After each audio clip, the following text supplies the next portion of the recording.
There are 8,000 people currently on parole in Colorado, and you'd hope the state has a pretty good idea on just how likely or unlikely each one is to reoffend, right? Who's high risk, who's low risk. But a years-long 9 News investigation found the state system has a flaw. Now that Chris Vanderveen has exposed the issue, the Colorado Department of Corrections has come up with a plan to try to address it. 11 days into 2022, Stop running, Dante! a foot chase went down Dante, get back here! by the numbers. Stop running! The Douglas County deputy noted minutes prior, Dante Johnson had been coming off drugs and breaking everything in his parents' house. We're in custody. Johnson will be arrested again later that year, and then arrested one more time the next in 2023, when deputies say he strangled his mother. Prison time followed, and so did these assessments of Johnson's risk level, forms inmates get to know well. The higher the score, the higher the risk to reoffend.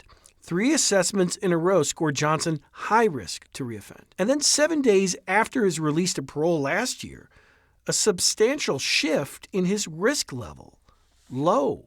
It all meant Johnson was under a lower level of supervision. You know what's going on? Yeah, I got the call. The call woke me up. When Boulder County deputies say he, while driving, hit and killed a cyclist. I was like, John got hit. I was like, what do you mean? I was like, yeah, John got hit. A hit-and-run crash so severe, it destroyed the windshield. John's really gone. It's like, that's the John that works right there, that we were shoulder to shoulder to. John Wilkinson's co-workers at the bike shop they all worked at still cannot believe John is gone. I think the hardest part for me is just how he died. Just knowing he had no control over it. 9 News Investigates found Johnson's most recent assessments contain errors that lowered his score, notably here in a section devoted to substance abuse. Ever used illegal drugs? No. Drug use ever caused problems? No. Scores that directly contradict what you already know.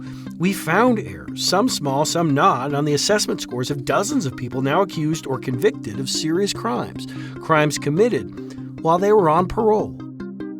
Our investigation now has the attention of the Colorado Department of Corrections, which has ordered its specialized assessment audit team to expand the reach of its reviews to include parolees, something it had yet to do, despite the team being in place for 2 years. It also agreed to review its entire system to ensure assessments are accurate and consistent statewide.